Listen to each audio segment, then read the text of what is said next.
नमस्कार दोस्तों, मैं हूं उदय शंकर विश्वकर्मा।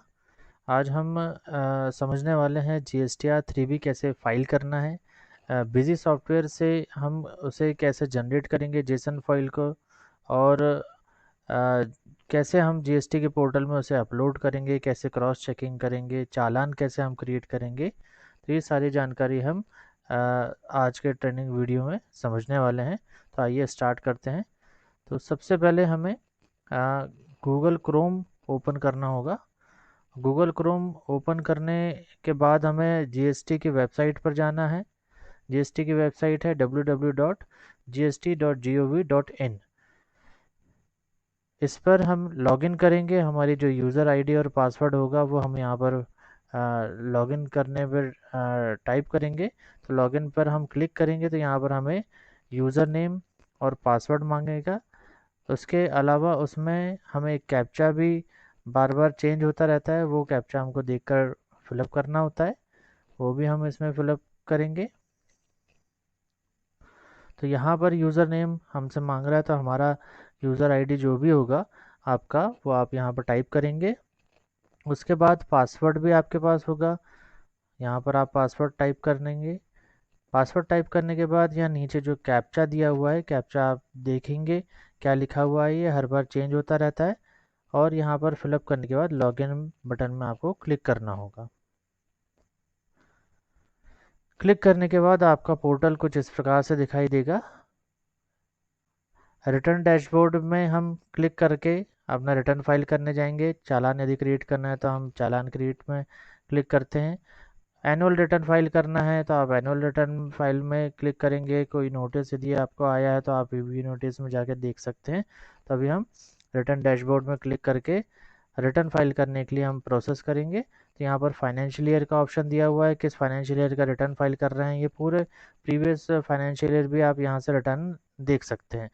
तो 21-22 फाइनेंशियल ईयर का हम रिटर्न फाइल करना चाह रहे हैं। Q1 का मई मंथ का हम GSTR 3B फाइल करेंगे। तो यहाँ से हमने मंथ सेलेक्ट कर लिया है, मई। जैसे हम इसको सर्च करेंगे तो मई मंथ का जो हमारे सामने ऑप्शन है GSTR 3B GSTR 1 का, वो हमारे सामने आ जाएगा। यहाँ पर मंथली रिटर्न में GSTR 3B में दो ऑप्शन दिए होते हैं, prepare online and prepare offline. हमें प्रिपेयर ऑफलाइन में जाना है क्योंकि हम जेसन फॉर्मेट जो हमारा सॉफ्टवेयर जनरेट करके देगा, बिजी सॉफ्टवेयर, उसको हम यहाँ पर अटैच करेंगे। तो अटैच करने के लिए यहाँ पर देखिए रिटर्न फाइल अपलोड में चूज फाइल लिखा हुआ है, यहाँ पर आपको क्लिक करना होगा और उसकी पाथ सेलेक्ट करके आपको उस जेसन फाइल को यहाँ से अटैच करना होगा। तो चलिए अब हम बिजी सॉफ्टवेयर में कैसे जेसन फाइल क्रिएट की जाएगी वो हम देखेंगे। यहाँ पर हम चूज फाइल में जैसे ही क्लिक करते हैं तो यहाँ पर आपसे पूछेगा कि फाइल का पाथ क्या है, किस ब्राउज़र से आ रही है। तो यहाँ पर आप जिस भी ड्राइव से एक्सपोर्ट किए हैं उस फाइल को, वहाँ से आप उसको सेलेक्ट कर सकते हैं। तो यहाँ से हम बिजी सॉफ्टवेयर से कैसे एक्सपोर्ट करना है जेसन फाइल को, वो हम देखेंगे। तो आपको यहाँ पर डिस्प्ले में जीएसटी रिपोर्ट में जाना है, उसके बाद जीएसटी रिटर्न में जाना है, उसके बाद जीएसटीआर 3B में जाएंगे आप। जीएसटीआर 3B में जाने के बाद आपको यहाँ पर मंथ सेलेक्ट करना है, किस मंथ का आपको जीएसटीआर 3B देखना है, मई मंथ का। और ओके बटन में हम यहाँ पर क्लिक करेंगे। जैसे ही हमने ओके बटन में क्लिक किया तो यह हमारे पास जीएसटीआर 3B रेडी है मई मंथ का। तो यहाँ पर आप देख सकते हैं कि आउटवर्ड सप्लाई जो है हमारी, टैक्सेबल वैल्यू कितनी है, सीजीएसटी कितना है, एसजीएसटी कितना है, आईजीएसटी कितना आपने कैलकुलेट किया है। इसी प्रकार से आईटीसी कितना क्लेम कर रहे हैं आप, जिसमें कि आपको इनपुट आईजीएसटी कितना लगा हुआ है, सीजीएसटी कितना आपको चार्ज हो चुका है, सप्लायर ने किया है चार्ज। तो ये सारी जानकारी आपको 3B में मिलती है। एक प्रकार से ये कंप्यूटेशन है। यहाँ पर यदि आपका आईटीसी कम आ रहा है, टैक्सेबल अमाउंट ज़्यादा है, टैक्स आपने ज़्यादा कलेक्ट किया है, तो आपको एक चालान के थ्रू आपको टैक्स का अमाउंट फिलअप करना होगा। तो यहाँ पर आप आउटवर्ड सप्लाई देख सकते हैं एंटर करने के बाद बिजी सॉफ्टवेयर से कि आपने कितने सेल अमाउंट कितने सेल बिल काटे हैं और कितना आपने टैक्स कलेक्ट किया है। इसी प्रकार से आपको यदि इनपुट देखना है आपका, तो परचेज कितनी है, आपके सप्लायर ने क्या क्या माल भेजा था और उसके बिल नंबर क्या है, इसको एक बार आप क्रॉस टैली जरूर करेंगे कि आपके जो भी सप्लायर है उन्होंने जो इनवॉइस दिया है वो सभी आपने यहाँ पर एंट्री किया है कि नहीं। इसके अलावा जनरल वाउचर में भी आपने जो एंट्री पास की होगी, कोई एक्सपेंसेस की हो सकती है एंट्री, जैसे कि यहाँ पर कुछ एंट्री दी हुई है, बीएसएनएल के बिल हैं या किसी प्रकार का एक्सपेंसेस है। तो यदि आपने जीएसटी नंबर दिया है, उसको क्लेम कर रहे हैं आप आईटीसी में, तो यहाँ पर आपको जनरल वाउचर में एंट्री करना होता है और ये इसका इफेक्ट यहाँ पर आपको जीएसटीआर 3B में दिखाई देता है। अब जेसन फाइल बनाने के लिए आपको कहाँ जाना है, जीएसटी रिपोर्ट में ही जाना है। जीएसटीआर 3B के ई रिटर्न में जाने के बाद आपको जेसन फॉर्मेट आपको यहाँ से दिखाई दे रहा है, वहाँ पर आपको क्लिक करना है। क्लिक करने के बाद आपको यहाँ से मंथ सेलेक्ट करने हैं, किस मंथ का जेसन आपको क्रिएट करना है। उसके बाद यहाँ पर पाथ पूछेगा, तो पाथ आप यहाँ ब्राउज का बटन दिया हुआ है, उसमें भी आप क्लिक करके पाथ या फोल्डर को सेलेक्ट कर सकते हैं, किस फोल्डर में आपको जेसन फाइल को रखना है। तो यहाँ पर ऑलरेडी क्रिएट है जीएसटी रिटर्न का एक फोल्डर, उसको हमने यहाँ से सेलेक्ट किया है, ओके बटन में क्लिक किया है। ओके बटन में क्लिक करने के बाद जैसे ही हम यहाँ पर एंटर करते हैं तो यहाँ पर लिखा आता है कि आपकी फ़ाइल सक्सेसफुली एक्सपोर्ट की गई है। किस फोल्डर में की गई है और उसका नाम क्या है ये यहाँ पर शो करने लगा है।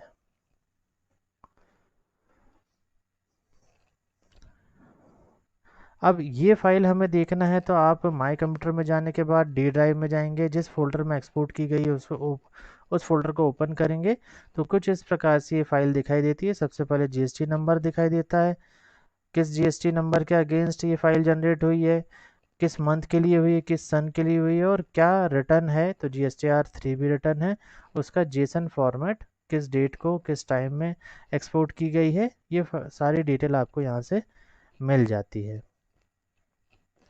इसी फाइल को हमें जीएसटी के पोर्टल में सबमिट करना होता है, जिससे कि GST 3B में जो भी फिगर है वो रिफ्लेक्ट होने लग जाएंगे। तो यहाँ पर हम डैशबोर्ड में जाने के बाद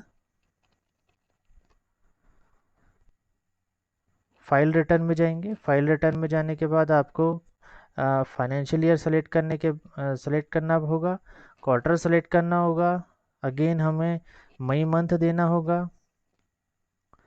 मई मंथ देने के बाद आपको GSTR 3B में जाना है, ऑफलाइन प्रिपेयर ऑफलाइन में क्लिक करेंगे हम और यहाँ चूज़ फाइल में क्लिक करने के बाद हम उस जेसन फाइल की पाथ देंगे। तो हमने कहाँ पर सेव किया था, डी ड्राइव में जीएसटी रिटर्न फोल्डर के अंदर। ये हमारी एक फ़ाइल है जेसन फाइल GSTR 3B की जो हमने अभी जनरेट की है।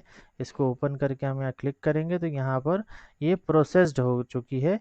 यहाँ पर आप जितनी भी फाइल अटैच करते हैं तो लास्ट फाइल जो है वो आपकी हट जाएगी, जो लेटेस्ट फाइल है वही प्रोसेस्ड होती है और उसी के ही फिगर रिफ्लेक्ट होते हैं जीएसटी के पोर्टल में। जैसे आप इसको प्रोसेस करते हैं तो 15 मिनट के अंदर ये सारा के सारा जो अमाउंट है आपका टैक्सेबल अमाउंट है और आईटीसी है, ये सारे के सारे आपके जीएसटी के पोर्टल में ऑटो फिल हो जाते हैं।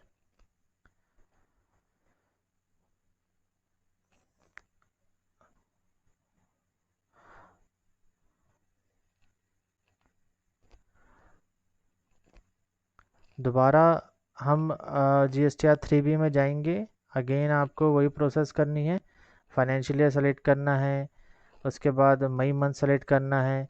यहाँ पर आपको मई मंथली रिटर्न में GSTR 3B में क्लिक करना है, ना कि आपको प्रिपेयर ऑनलाइन में। जैसे आप वहाँ पर क्लिक करेंगे तो आपके सामने कुछ इस प्रकार का व्यू ओपन होगा कि आप नील रेट रिटर्न फाइल कर रहे हैं, तो हम नील रेट रिटर्न फाइल नहीं कर रहे हैं, तो हमने यहाँ पर नोट पे टिक किया है। यदि नील रेटेड होता तो हम यस पे क्लिक करते हैं। जैसे ही आपने यस पे क्लिक करके नेक्स्ट पे क्लिक किया है तो यहाँ पर आपके सारे फिगर जो है सारे टेबल में जो आउटपुट सप्लाई है वो ऑटोमेटिक फिलअप हो गया है। जेसन फॉर्मेट से उठाया है इसने। तो जितना भी फिगर यहाँ पर दिख रहा है आपको, ये आपको क्रॉस टैली जरूर करना चाहिए। जिस भी सॉफ्टवेयर से आप रिटर्न फाइल कर रहे हैं उससे आपको क्रॉस टैली जरूर करना चाहिए। यहाँ पर 3B हम फाइल कर रहे थे, मई मंथ का फाइल कर रहे थे, तो एक बार आपको फिर से की 3B में जाना है, GSTR 3B में। वहाँ क्या फिगर हमारे टैक्सेबल वैल्यू हैं, CGST SGST क्या है, और पोर्टल में क्या रिफ्लेक्ट हो रहे हैं जेसन फाइल बनने के बाद, ये आपको एक बार क्रॉस टैली ज़रूर करना है। और जितने भी इनवॉइस आपके पास सप्लायर ने दिए हैं उसको भी आपने पूरे एंट्री पास किया है कि नहीं, वो भी एक बार आपको मैनुअली भी चेक करने हैं। और यहाँ से आप 2A के थ्रू भी देख सकते हैं कि किस किसने आपके रिटर्न फाइल किया है, तो वो 2A में रिफ्लेक्ट भी होते हैं। तो यहाँ पर ITC भी हमने चेक कर लिया है, जितना यहाँ पर हमारे बिजी सॉफ्टवेयर में लिखा है वो भी हमारा यहाँ पर दिखाई दे रहा है कि। उसके बाद हम यहाँ पर प्रोसेस टू पेमेंट में क्लिक करेंगे। जैसे ही प्रोसेस टू पेमेंट में क्लिक करते हैं तो यहाँ पर फिगर जो है टैक्स के ऑटो फिल हो जाते हैं कि आपको कितना टैक्स पेबल आ रहा है, कितने का चालान आपको फाइल करना है, कितने का चालान आपको पे करना है, और कैसे पे करना है। तो ये भी आप अभी आगे जानने वाले हैं। यहाँ पर देखिए डिस्क्रिप्शन में दिया हुआ है कि कौन सा टैक्स यहाँ पर आपके सामने दिखाई दे रहा है। मध्य प्रदेश टैक्स है, सेंट्रल टैक्स, स्टेट टैक्स, ये सारे टैक्स सेस जो है उसमें कितना फिगर आप पेड थ्रू ITC के थ्रू कर रहे हैं वो भी ऑटो फिल हो चुका है। ऑटो फिल होने के बाद यहाँ पर आप देख सकते हैं कि अदर देन रिवर्स चार्जेस यदि कोई है तो वो भी आप यहाँ पर फिगर उसका देख सकते हैं।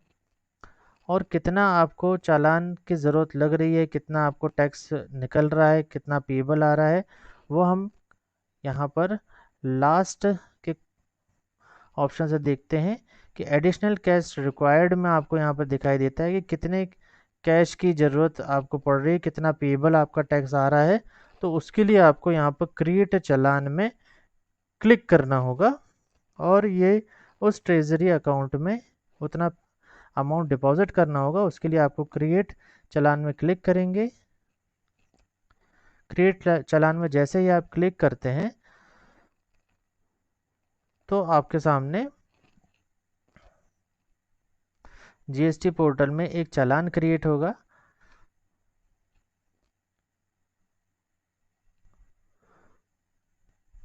यहाँ पर देखिए रीज़न ऑफ फॉर चालान यहाँ पर लिखा दिख रहा है आपको। SGST हमें जो है वो उस अकाउंट में, ट्रेजरी अकाउंट में आपको जमा करना है। इसके अलावा जो है 420 का आपको मध्य प्रदेश SGST के ट्रेजरी में अकाउंट में डिपॉजिट करना है। तो टोटल अमाउंट जो है चालान की वो कुछ 2549 हमको पे करनी है। और ये हम इलेक्ट्रॉनिक पेमेंट के थ्रू करना चाह रहे हैं, नेट बैंकिंग के थ्रू करना चाह रहे हैं। तो यहाँ पर आप ई पेमेंट को सेलेक्ट करते हैं, जनरेट चालान में क्लिक करेंगे। जैसे ही जनरेट चालान में क्लिक करेंगे तो ये चालान आपका जनरेट हो चुका है।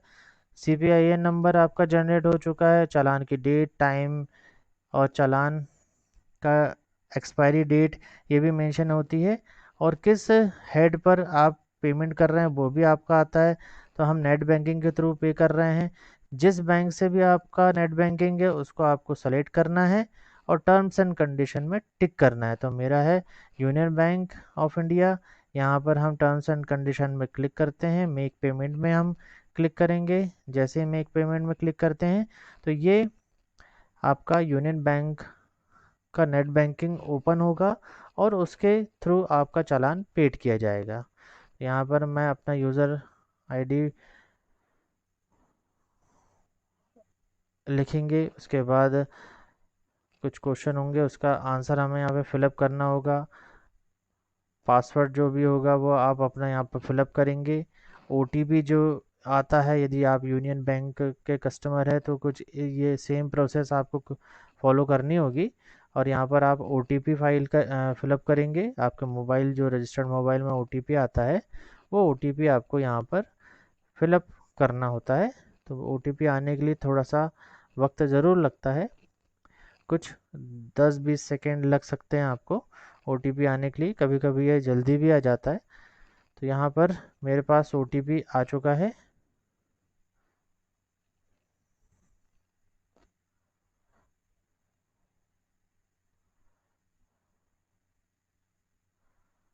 तो OTP हम यहाँ पर फिलअप करेंगे मोबाइल से देखकर।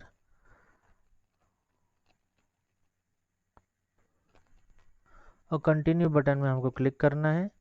जैसे हम कंटिन्यू बटन में क्लिक करेंगे तो यहाँ पर आपको दिखाई दे रहा है कि किस हेड पर कौन सा आप चालान पे कर रहे हैं, किस अकाउंट से पे कर रहे हैं। रिमार्क में आप ज़रूर लिखिएगा कि किस अकाउंट के लिए, किस रिटर्न के लिए आप चालान पे कर रहे हैं। तो यहाँ मैंने लिख दिया GSTR 3B मई मंथ 2021। नेक्स्ट बटन में हम क्लिक करेंगे, कंटिन्यू बटन में हम क्लिक करेंगे। उसके बाद यहाँ पर फिर अगेन एक OTP मेरे पास आएगा।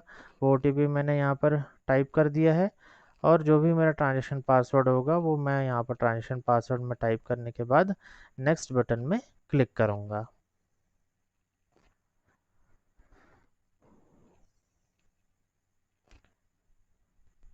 ये प्रोसेस जो हुई है ये हमारे चालान पे करने की हुई है। जितना हमारा पेबल आ रहा था टैक्स वो हमने यहाँ से पे कर दिया है। यहाँ पर देखिए व्यू रिसिप्ट का भी ऑप्शन आता है। जैसे ही मैं यहाँ पर क्लिक करता हूँ तो मेरे सामने जो चालान पे करने की रिसिप्ट है वो उसको मैं यहाँ से व्यू कर सकता हूँ और डाउनलोड भी कर सकता हूँ।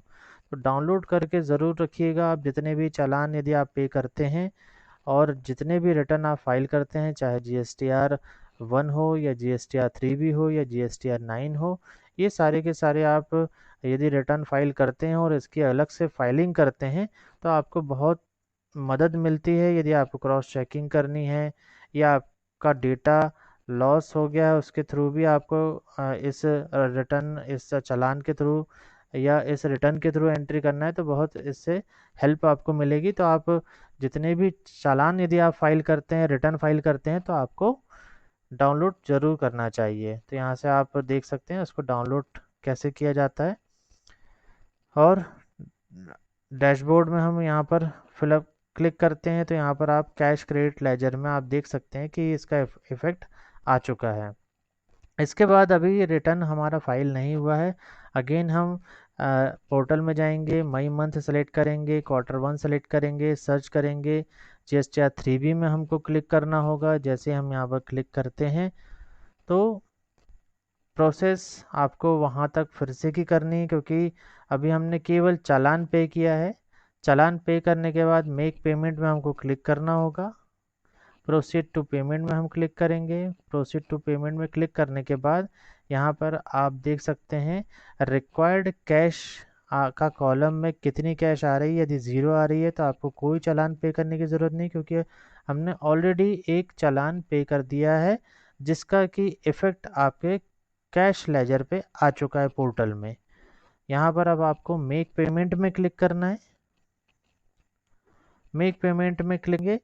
जैसे हम इस पर क्लिक करेंगे तो यहाँ पे ऑफसेट सक्सेसफुल ओके पर क्लिक करना होता है। जैसे आप ओके पे क्लिक करते हैं तो ये आपका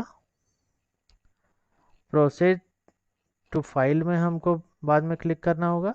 इसके बाद यहाँ पर डिक्लेरेशन देना है हमें। डिक्लेरेशन देने के बाद आप इसे एक बार और OTP के थ्रू कंफर्म करेंगे, और OTP आपका EVC के थ्रू आएगा। इलेक्ट्रॉनिक वेरिफिकेशन भी कर सकते हैं, या तो DSC आपके पास यदि डिजिटल सिग्नेचर यदि है आपके पास तो आपको डिजिटल सिग्नेचर की डोंगल या पेन ड्राइव आपको लगानी होगी, और यहाँ से आप उसका डिजिटल सिग्नेचर के थ्रू भी वेरीफाई कर सकते हैं। यदि आप मोबाइल नंबर या मेल आईडी के थ्रू EVC मतलब इलेक्ट्रॉनिक वेरिफिकेशन करना चाहते हैं तो आप यहाँ पर EVC में क्लिक करेंगे। तो मैं अभी यहाँ पर EVC में क्लिक करके वेरीफाई करता हूँ अपने रिटर्न को। जैसे मैं EVC में क्लिक करूँगा तो यहाँ पर मेरे मोबाइल नंबर पे और मेल आईडी पे एक OTP आएगा। उस OTP को मुझे यहाँ पर फिलअप करना होगा। तो जैसे ही मैं यहाँ पर अपने OTP को फिलअप करता हूँ जो GST पोर्टल के थ्रू आया है, वो मुझे यहाँ पर अल्फ़ा न्यूमेरिकल हो सकता है ये OTP। यहाँ पर आपको लिखने के बाद वेरीफाई करना है। यहाँ पर देखेंगे आप फाइल लिंक सक्सेसफुल का एक मैसेज आता है। इसका मतलब है कि आपकी GSTR 3B फाइल हो चुकी है। उसके बाद डाउनलोड GSTR 3B का भी ऑप्शन आपको मिलेगा, इसके बाद की प्रोसेस है। तो ये GSTR 3B को आप डाउनलोड ज़रूर रखिए ताकि आप अलग से एक फाइलिंग कर सकें सभी रिटर्न की।